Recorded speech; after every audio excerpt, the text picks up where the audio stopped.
এসছে এবং তদন্ত প্ল্যানিং ইঞ্জিনিয়ার করেছেন এবং সেটা স্যাংশন করা হয়েছে, কিন্তু রাজ্য সরকারের অসহযোগিতায় রেল লাইন আছে, মিথ্যা অপপ্রচার হয়েছে, মন্দির এবং বাজার তারা রেল লাইন দখল করে। তারা বলছে আমরা রেলের জায়গা দখল করিনি, যদি দখল করে থাকি আমরা ছেড়ে দিতে প্রস্তুত। আমি একাধিকবার মিটিং করেছি, কিন্তু বেদখল জায়গাটাকে দখল মুক্ত করার জন্য রাজ্য সরকারের সহযোগিতা না পাওয়া, প্রকল্প পাস হওয়ার আমঘাটা পর্যন্ত যেটুকু ক্লিয়ার পাওয়া গেছে, আমি বলেছি এই পর্যন্তই, আমঘাটা পর্যন্তই রেল চালু করতে হবে। 27 তারিখে তার ট্রায়াল ট্রেন চলেছে।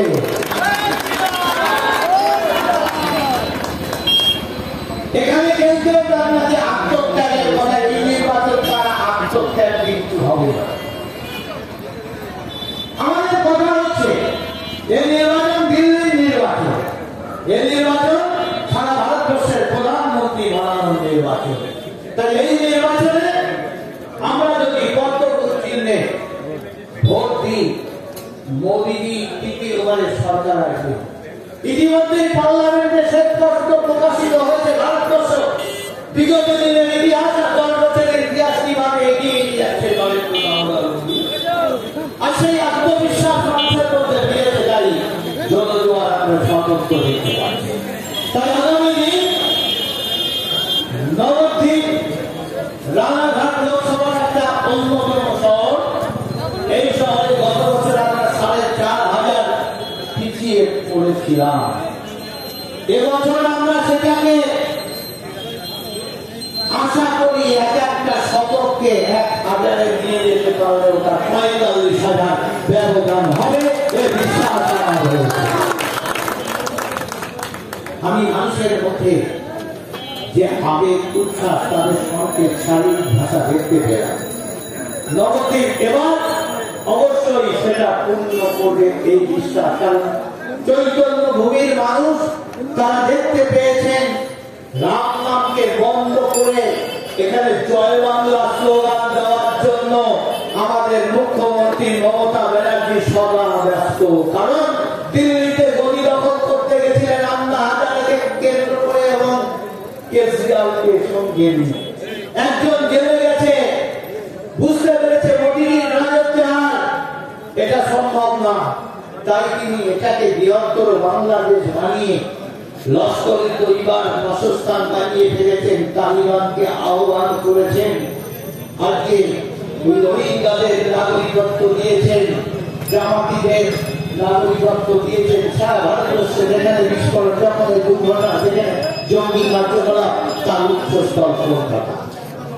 একটি ঘটনা আমি মিথ্যা কথা বলছি না, মাঝে মাঝে বিস্ফোরণ হয়, গোলা বারুদ পাওয়া যায়, এখানকার রাজ্য পুলিশ থেকে যায়, রামনবমীর মিছিল, তার উপর ইট বর্ষা হয়, বোম ফেলা হয়, বিস্ফোরণ ঘটে। তার তদন্ত যখন আসে আদালতের নির্দেশে, মুখ্যমন্ত্রী, পুলিশ, তিনি স্বরাষ্ট্রমন্ত্রী, তিনি আটকে দেন এবং তাদের উপর হামলা হয়। জেপি নাড্ডার উপর হামলা হয়েছে, কেন্দ্রীয় মন্ত্রীর উপর হামলা হয়েছে, সিবিআই এর উপর হামলা হয়েছে, এনআইএ এর উপর আক্রমণ ঘটেছে। তাহলে বুঝুন, বাংলাকে আবার তালিবানের দেশ বানাতে চাইছে মমতা ব্যানার্জি। এটা নবদ্বীপবাসী কখনো মানবেন না, কারণ এখানে কৃষ্ণ রাম নাম প্রচারের জন্য এসেছিলেন জন্মে। তিনি বলেছেন পৃথিবীতে আসে যত নবরাদি রাম সর্বত্র প্রচারিত হইবে নাম, সেই নামকে কেউ বন্ধ করতে পারে। তাই আমি কি করেছি, রেল লাইনে যেমন কাজ করি, সমস্ত 12 রোগীর ব্যবস্থা করেছি। নবদ্বীপে একটা 100 বেডের করোনামুক্ত হসপিটাল কেন্দ্রের সম্পূর্ণ টাকায়, যার ব্যয় বরাদ্দ 20 কোটির ওপর, নীল সাদা রং করে এখনো উদ্বোধন করেননি। তাহলে কেন্দ্রের সুনাম, মোদীজির সুনাম, সাংসদের সুনাম হয়ে যাবে বলে তৈরি হয়ে আছে, করেননি। সমস্ত গ্রামীণ অঞ্চলে যেখানে লাইট নেই সোলার লাইট দিতে হবে। একটি গ্রামীণ হসপিটালে অক্সিজেন উৎপাদন যন্ত্র দিতে পেরেছি। ইস্কনে একটা সিবিএসসি বোর্ডের স্কুল 2 কোটি 39 লক্ষ টাকা আমার এমপি গ্যাট সিএসআর ফান্ড থেকে কাজ করা যায়, কোন সাংসদ দেখাতে পারেনি। 3-3 বার প্রতিবন্ধী মানুষকে আমি তাদেরকে শ্বাসের ব্যবস্থা এবং বিদ্যার্থীকে যে ব্রিজ করার চেষ্টা করেছিলাম রাজ্য সরকারের সহযোগিতা না মেলায় সেটাও সম্পূর্ণ করা যায়। অবৈধভাবে বালি কাটা শুরু করেছে, তোলাবাজি শুরু করেছে তৃণমূলের রাজত্ব নির্মাণে। নীল বালি পাথর শুধু সব সূত্র খেয়ে ফেলা গল্প। মোদীজির ঘর খেয়ে ফেলে বড় লোককে ছাদের উপর ঘর বানিয়ে দেওয়া, দরিদ্র এসসি পরিবার তাদেরকে যখন পাইয়ে দেওয়ার জন্য কাটমানি দিতে পারে না, সেটাকে বড় লোককে পাইয়ে দেওয়া, না হলে 100 দিনের কাজ দেখিয়ে ভুয়ো দপ্তর তৈরি করে চুরি করে খাওয়া। তাই একে একে দিয়ে যাচ্ছে তাদের ঘরে এত টাকা, নেতাদের ঘরে, তাদের বান্ধবীর ঘরে ধরা পড়ছে একের পর এক মন্ত্রী জেলে গেল তাদের শাস্তি আছে। সত্য সত্য অত্যাচার করে বাংলাদের উপর সন্দেশ থাকতে শাহজাহানের সৃষ্টি হয়েছে। আর সেই শাহজাহানের দল নাম লেখানোর জন্য আমাদেরও একজন আছেন, তিনি এমপি হওয়ার শখে নাকি শাহজাহানের দলের নাম লিখেছেন, তিনি নাকি পিঠে খাওয়ার জন্য ওই দলে গেছেন। পিঠে বলে পেটে গেলে পিঠে সয়, আর পিঠে খেলে পেটে সয় না, নিশ্চিত পেটে সহ্য হবে না। দেখবেন এখান থেকে গেছে তো পেটে পিঠে সহ্য হবে না, পিঠে আর পেটে সহ্য হবে না।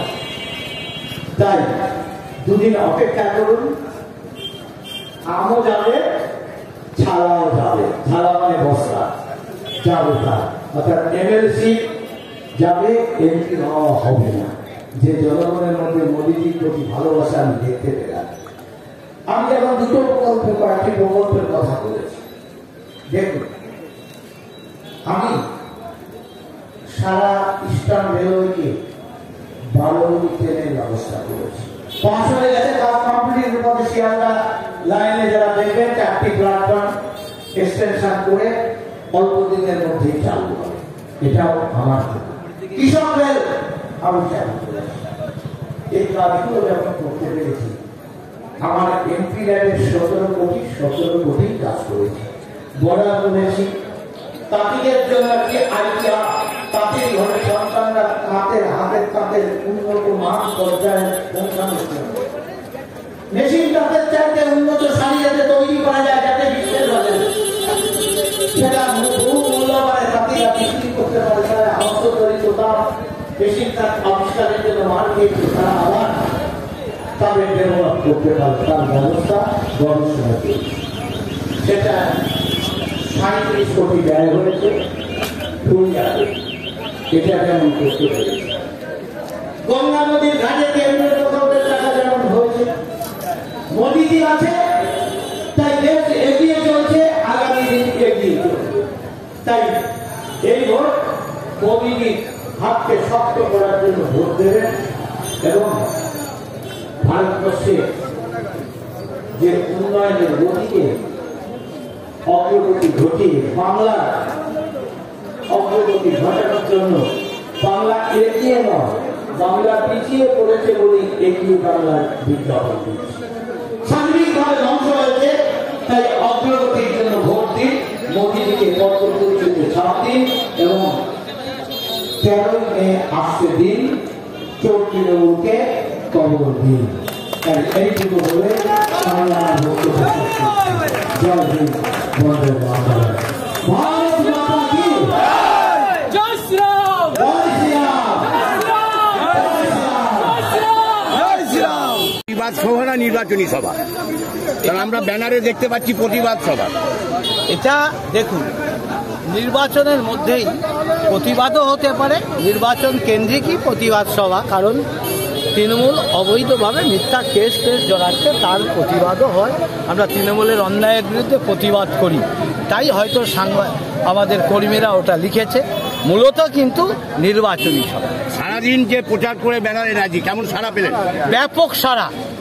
এবার বোঝা গেল যে নবদ্বীপ সত্যি চৈতন্যভূমির চৈতন্যদেবের সম্মান এবার রক্ষা করবে। 13ই মের আগে কি রেল চলবে আমঘাটা অবধি? 13ই মে অবশ্যই চলবে বলেই আশা করা। এই ব্যাপারে আমি কিছু বলতে পারবো না, রেল কর্তৃপক্ষ বলবে। ট্রায়াল হয়ে গেছে, চালানোর অনুমতি আছে, কবে চালাবে ব্যবস্থা হলেই চলবে।